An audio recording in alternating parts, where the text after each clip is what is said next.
जब भरत जी ने देखा वो हिरण का बच्चा जब कहीं नहीं मिला तो उसकी याद में रोने लगे और इतने रोने लगे कि भोजन भी छोड़ दिया। भोजन करना छोड़ दिया तो शरीर दुर्बल हो गया। रोते रहते हैं, जब शरीर दुर्बल हुआ तो शरीर को रोगों ने घेर लिया। अब शक्ति नहीं रही तो उस कुटिया में पड़े रहते हैं, आंसू बहाते रहते हैं, जन कहां गया होगा।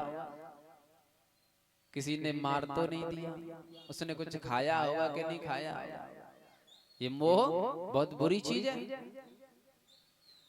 धीरे धीरे समय बीता, जब शरीर कृशकाय दुर्बल हो गया तो एक दिन मृत्यु आ गई और उस हिरण के बच्चे को याद करते हुए भरत जी ने अपने प्राणों को त्याग दिया। बोलिए भागवत महापुराण के हो। और जो प्राणों को त्यागा, ध्यान देना, यम यम वापी स्मरण त्यज त्यंता कलेवरम तम तमेवैति कौन्ते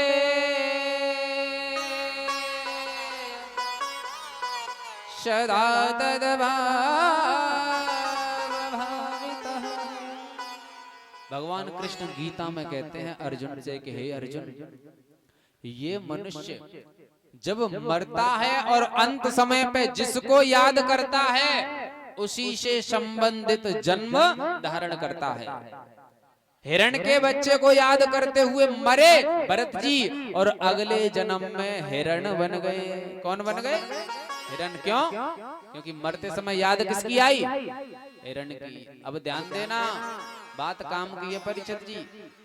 आज इस कलयुग में जब कोई बूढ़ो बड़ो मरे और तुम उसके पास हो तो देखना, तो मरते समय अक्सर लोगों की यही इच्छा रहती है कि मेरी बेटी है बुला दो, मेरे फलाने बेटा को बुला दो, है ना, मेरे बेटे को बुला दो, फलाने नातेदार को, रिश्तेदार को बुला दो।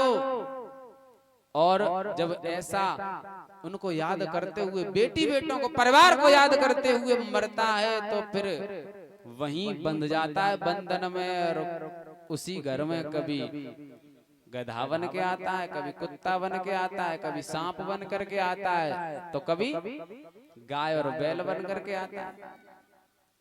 जिसका लिया है उसको देता है और जिसको दिया है उससे चुकता करता है।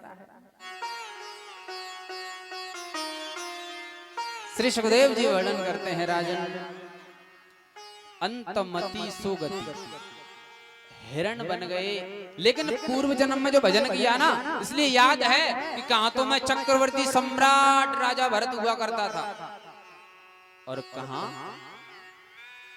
वन में घास खा रहा, हिरण बन गया। एक गलती के कारण पूर्व जन्म की याद है, इसलिए भगवान से प्रार्थना करते हैं कि प्रभु एक मौका और दे दो, एक बार मनुष्य जन्म और दे दो, क्योंकि मनुष्य जन्म के, मनुष्य के अलावा कोई ऐसी योनि है नहीं जो भजन कर सके, जो पूजा पाठ कर सके। इसलिए मुझे इस हिरण के तन से कैसे भी करके निकाल दो। हरी हरी घास नहीं खाते हैं, सूखी सूखी घास खाते हैं जिससे जल्दी मृत्यु हो जाए। भगवान ने प्रार्थना सुनी। एक दिन वो आया कि हिरण के शरीर को भी त्याग दिया। तीसरा जन्म मिला, भगवान ने कृपा की तो मनुष्य बन गए, एक आंगिरस नाम के ब्राह्मण के यहाँ पर। फिर जब मनुष्य का रूप उनको मिला तो वहां भी संयोग से उनका नाम भरत पड़ा। धीरे धीरे समय बीता, जैसे ही थोड़े समझदार हुए तो पंडित जी के घर में जन्म हुआ है तो वो पूजा पाठ सिखाते हैं कि बेटा कर्मकांड करो, मंत्र सीखो, गायत्री मंत्र सीखो। अब भरत जी सोचते हैं यदि मैं इन सब में फंस गया दुनियादारी के चक्कर में तो फिर ये तो वही पहले जैसा काम हो जाएगा, फिर मुझे बंधना पड़ेगा, फिर जन्म लेना पड़ेगा, फिर कहीं घोड़ा कुत्ता गधा बनना पड़ेगा। इसलिए क्यों ना अभी से संभल जाऊं, अब मैं ऐसा कोई काम नहीं करूंगा जिससे मुझे दोबारा जन्म लेना पड़े, मुझे बंधना पड़े माया। अतः मन में संकल्प लिया कि आज के बाद मैं कभी बोलूंगा नहीं, मौन व्रत धारण कर लिया। मिल जाता है तो खा लेते हैं, नहीं तो जहां तहां पड़े रहते हैं। धीरे धीरे समय बीता, पिताजी का देहावसान हो गया, माँ की भी मृत्यु हो गई। अब भाई और भौजाइयों का राज्य हो गया महाराज। अब जो भरत जी हैं वो जड़ की तरह, मूर्खों की तरह जीवन बिताते हैं, इसलिए नाम पड़ गया जड़ भरत। अब जड़ कोई मूर्ख की तरह बर्ताव करे तो उसकी शादी ब्याह तो होने से रहे, तो विवाह हुआ नहीं। अब भाई और भौजाई रोज ताने मारते हैं, कुछ काम धाम करता नहीं है, कम से कम अपने खाने लायक तो कमा लिया कर। ताने मारते हैं लेकिन जड़ भरत पर कोई असर नहीं। जिसको सारी दुनिया को खिलाने वाला वो परमात्मा है, तो क्या मुझे भूखे पेट थोड़ी रखते। इसलिए भगवान के भरोसे चलते रहते। एक दिन क्या हुआ कि भाइयों ने तंग आकर के कह दिया, तू काम धाम करता नहीं है घर में, कुछ यहाँ से निकल जा। कुछ भाइयों ने कहा ऐसा करते हैं, इसको कोई ऐसा काम सौंपते हैं जो सीधा और सरल हो। तो जड़ भरत जी को भाइयों ने अपने खेतों पर ले जाकर के रख दिया। बोले यहाँ कोई मेहनत नहीं करनी, यहाँ बैठना है, और यहाँ जो पशु पक्षी आदि आए दाना चुगने के लिए, फसल बर्बाद करने के लिए, तो हमारी फसल की रक्षा करना। ऐसा कह करके जड़ भरत जी को छोड़ गए खेतों में। धीरे धीरे समय बीता। एक दिन भाइयों का आना हुआ, उन्होंने एक दृश्य देखा तो बड़ा क्रोध आया। क्या देखा कि जड़ भरत जी पक्षी दाना चुग रहे हैं, खेत में लगे हैं, लेकिन जड़ भरत जी उनको भगाने की जगह पर उनको बुला रहे हैं कि रामई की चिड़िया और रामई को खेत, खाओरी चिड़िया भरे भरे पेट।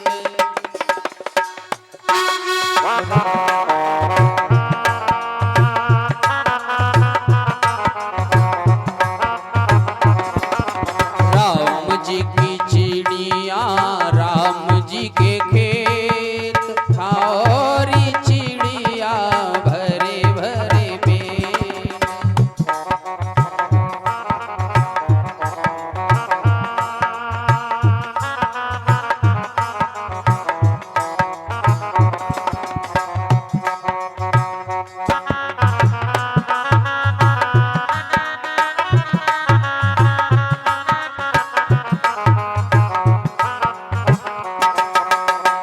जब भाइयों ने ये दृश्य देखा बड़ा क्रोध आया कि ये तो बड़ा मूर्ख है, एक ढंग का काम नहीं कर सका।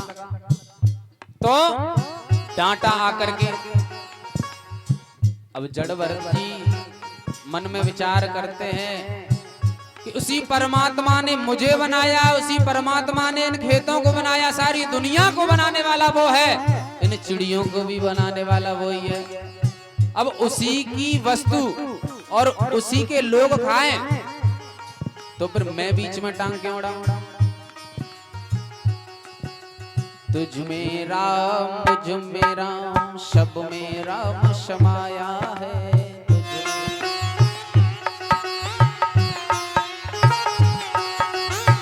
चींटी से लेकर हाथी तक कैसो खेल रचो मेरे दाता, जहां देखूं वहां तू ही तू। चींटी में नानो बन बैठो छोटो, हाथी में क्यों मोटो तू। तुझ में राम शब में राम समाया है।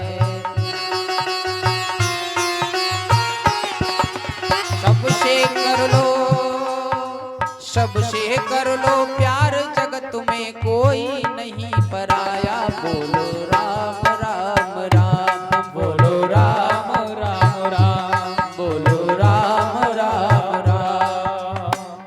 बोले रामचंद्र भगवान के जय जय। जड़ भरत जी को भाइयों ने आकर के डांटा और भगा दिया खेतों से भी। तुझे एक काम दिया वो भी तुझसे नहीं हुआ, जा यहाँ तेरा कोई काम नहीं है। काम करेगा तो खाने को मिलेगा, अन्यथा ये दुनिया ऐसी ही है। जब तक हमारे अंदर शक्ति है और दुनिया को फायदा दे रहे हैं हम, सबकी बात चल रही है, तो हमारे अपने हैं सब। और जिस दिन दुनिया को हमने फायदा देना बंद कर दिया, उस दिन सब पराए बनी बनी के चेहरे पर लाखों निशार होते हैं, और जब बनी बिगड़ जाती है तो दुश्मन हजार होते हैं। और एक बात का ध्यान रखना कि दांत हिले और खुर घिसे और कंधा बोझ न ले,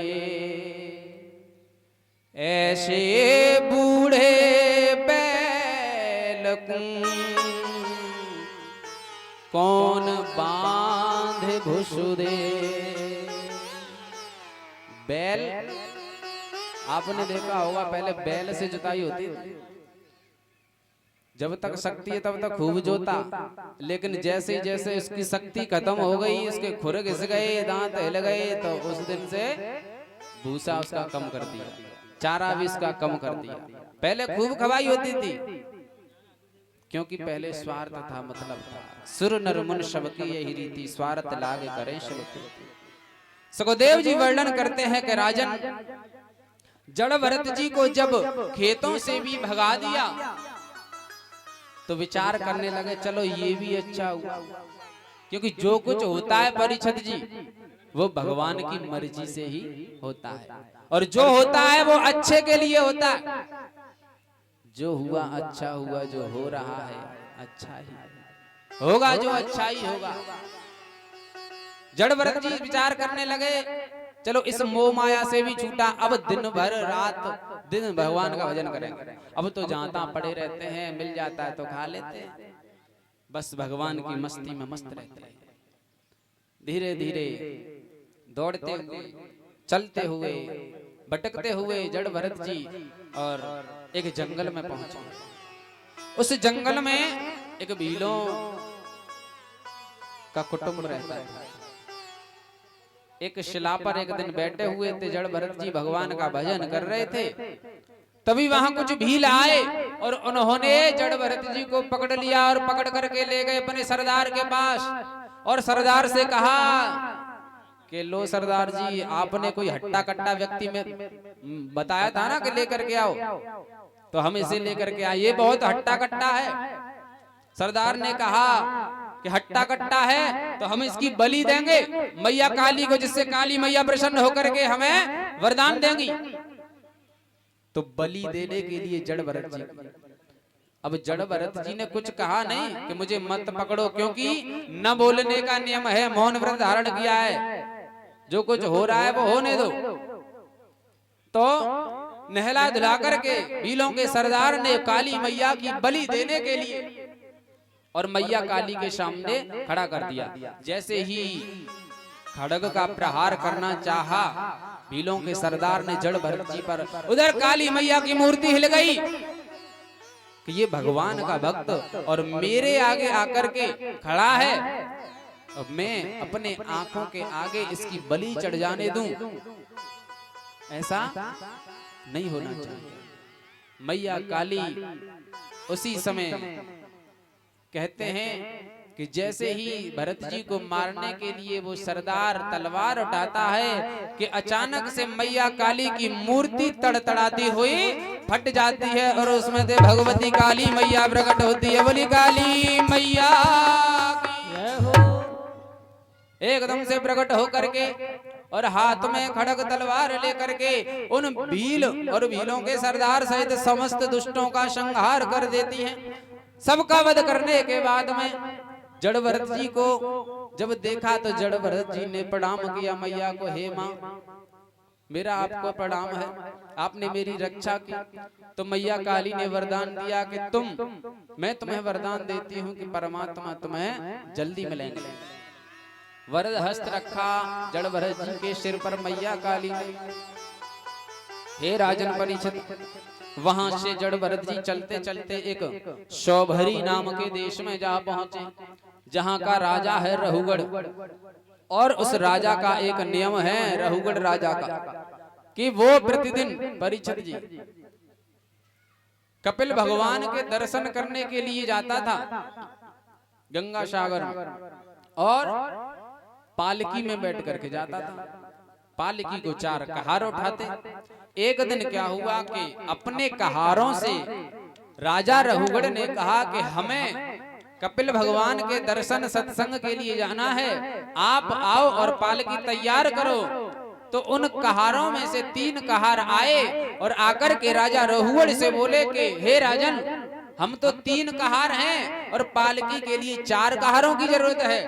एक कहार बीमार पड़ गया है, क्या करें? तो राजा रहुगढ़ ने कह दिया कि ये सारी प्रजा मेरी अपनी ही तो है और प्रजा का कर्तव्य है राजा की आज्ञा का पालन करना। मैं आदेश देता हूं कि मेरे राज्य में जो कोई भी हट्टा कट्टा व्यक्ति मिल जाए उसको पकड़ के ले आओ और मेरी पालकी में लगा दो। जब ऐसा आदेश दिया तो कहार गए और ढूंढते ढूंढते वहीं पहुंच गए जहां जड़भरत जी बैठे। उनको पकड़ लिया। चलो राजा ने बुलाया। अब जड़भरत जी तो बोलते नहीं थे। प्रभु की इच्छा में इच्छा, जो कुछ हो रहा है वो ठीक हो रहा है, इसलिए चलने लगे। संत का स्वभाव ही ऐसा होता है। सीताराम सीताराम सीताराम कहिए, जाहि विधि राखेरा ताहि विधि रहिए। सीताराम सीताराम सीताराम कहिए, जाय वेद राखेरा वाय वेद रहिए। सीताराम सीताराम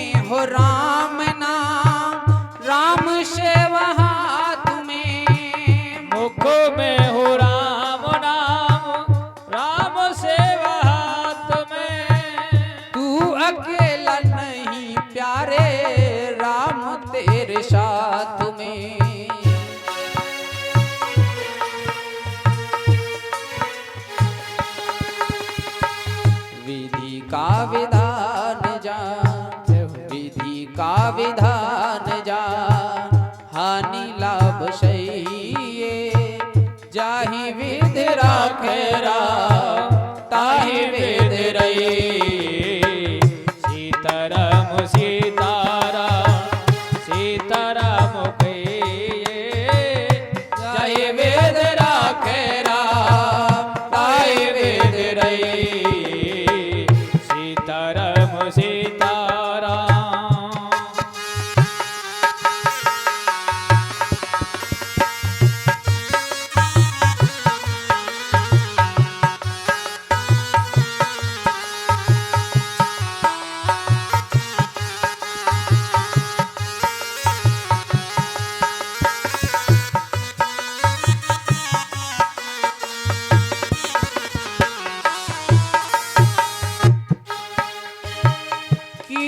अभिमान तो फिर मान नहीं पाएगा।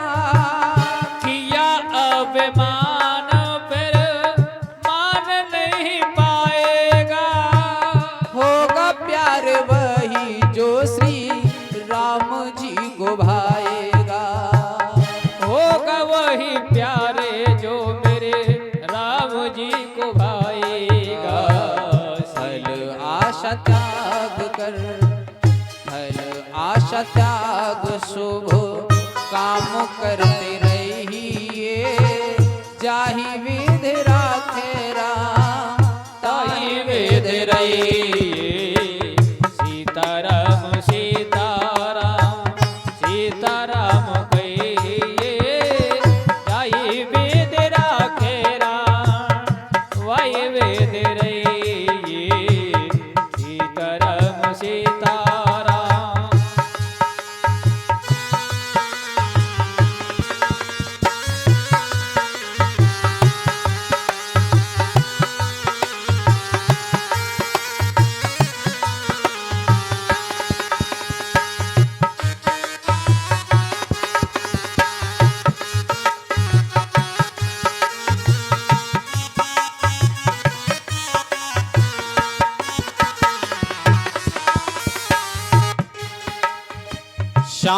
सूरज को ढलना सिखा देती है।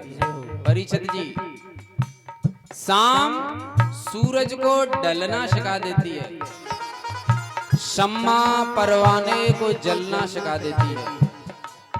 ठोकर लगने से चोट तो लगती है, ठोकर लगने से चोट तो लगती है प्यारे, लेकिन ठोकर इंसान को चलना सिखा देती है।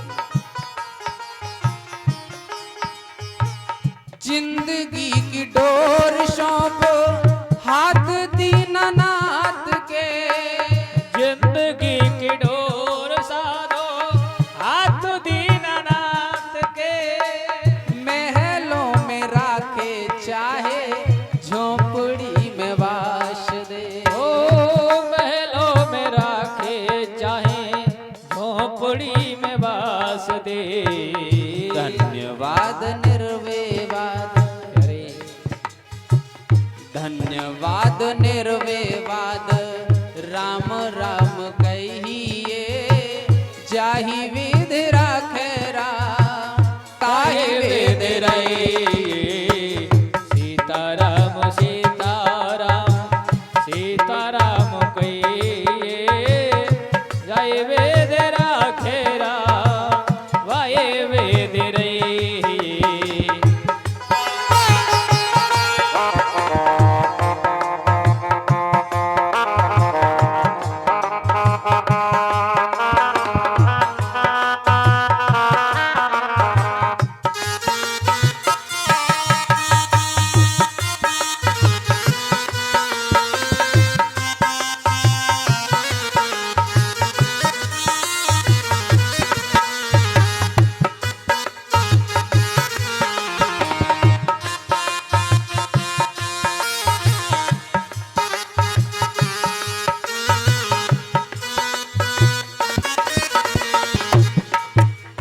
भंगुर जीवन की कल का कल प्रात को जान खिली नकली,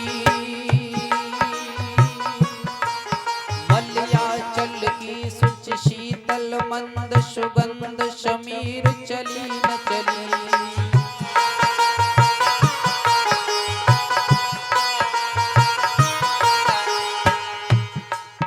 कल काली कुठार लिए फिरता, कल काली कुठार लिए फिरता, तन नम्र पे चोट झिली न झिली।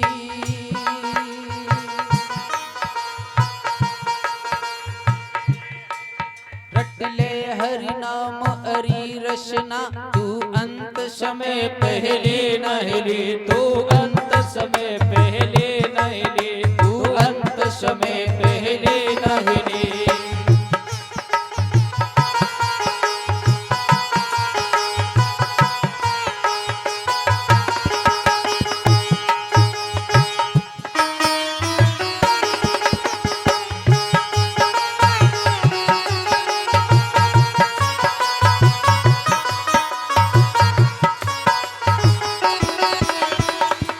आशा एक राम जी से दूजी आशा छोड़ दे, आशा एक राम जी से दूजी आशा छोड़ दे।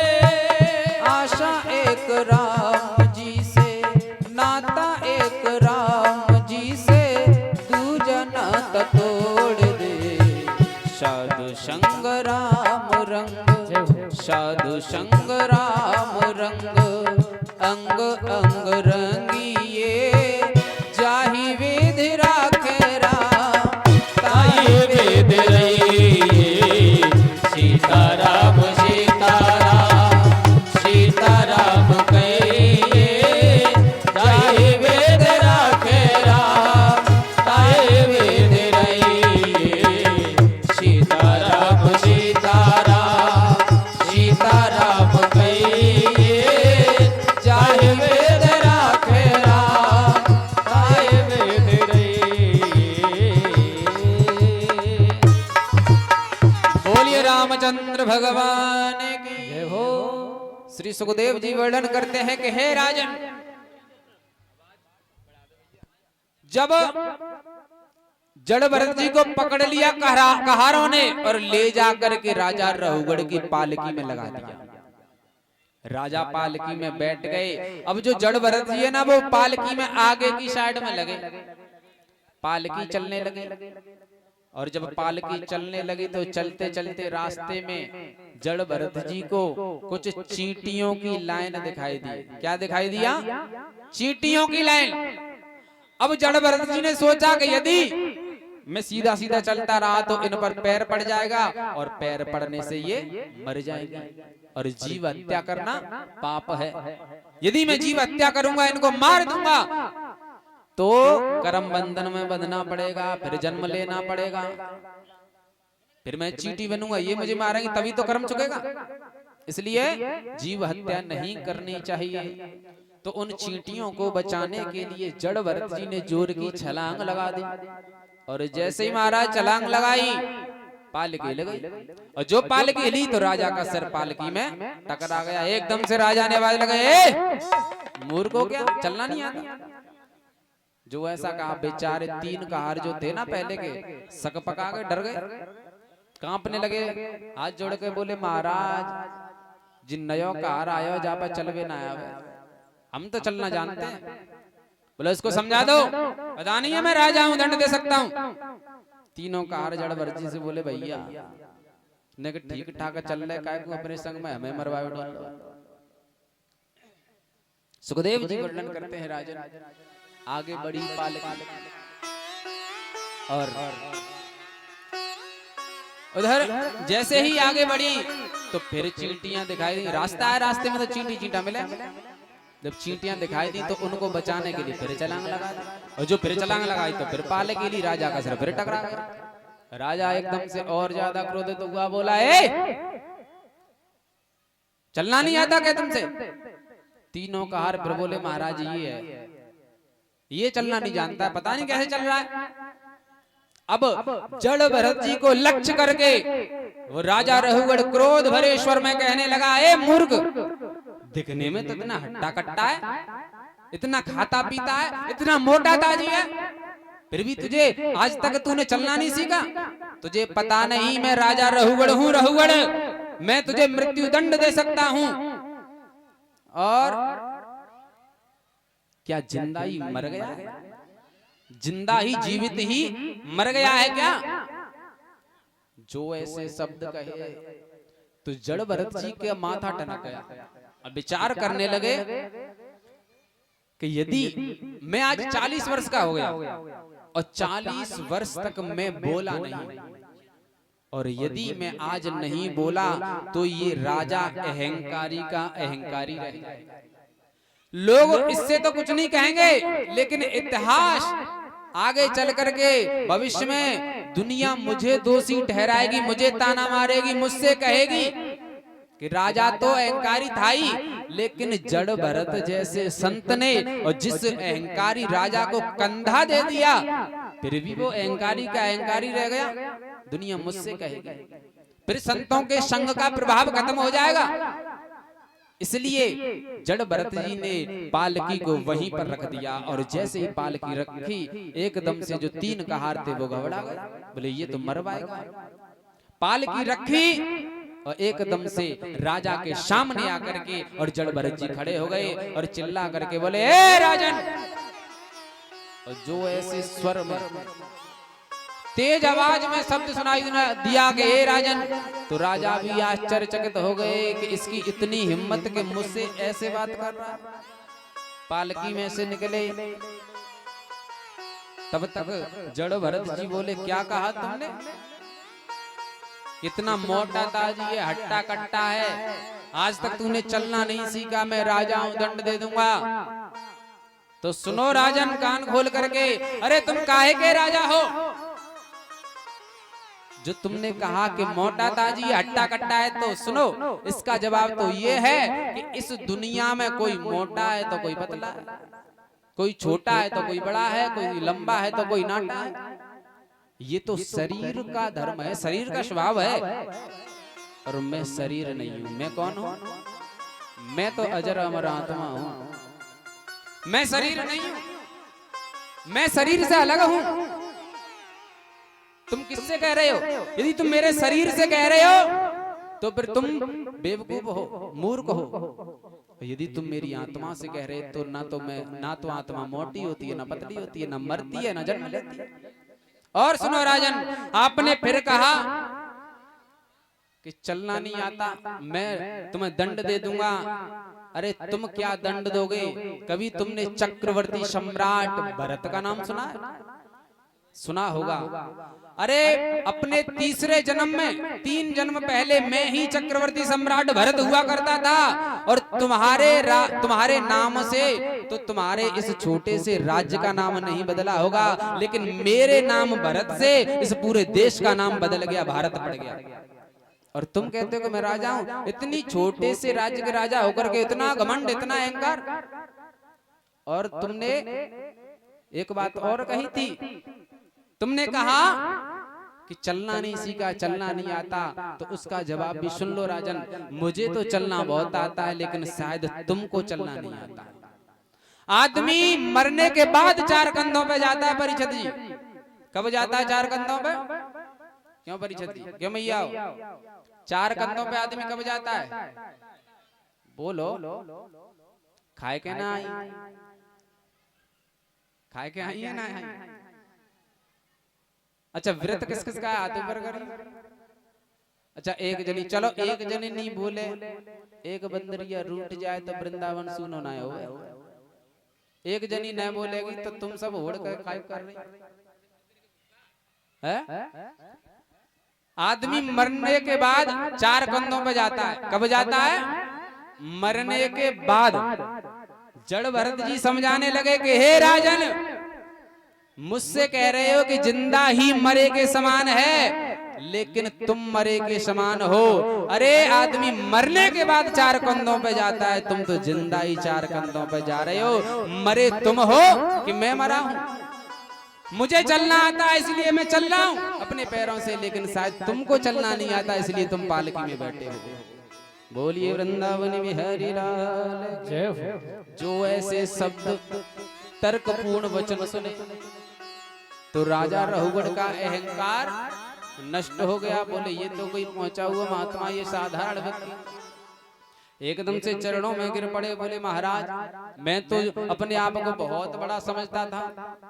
तब जड़ भरत जी ने समझाया कि तुम सत्संग में जा रहे हो, और जब सत्संग में, कथा में, मंदिर में जाया जाता है तो फिर अहंकार को लेकर के नहीं जाया जाता कि मैं फलाना हूँ, मेरा इतना नाम है, मेरा इतना काम है, मैं इतना धनवान हूँ। इन सब बातों को घर पे छोड़ करके जाओ।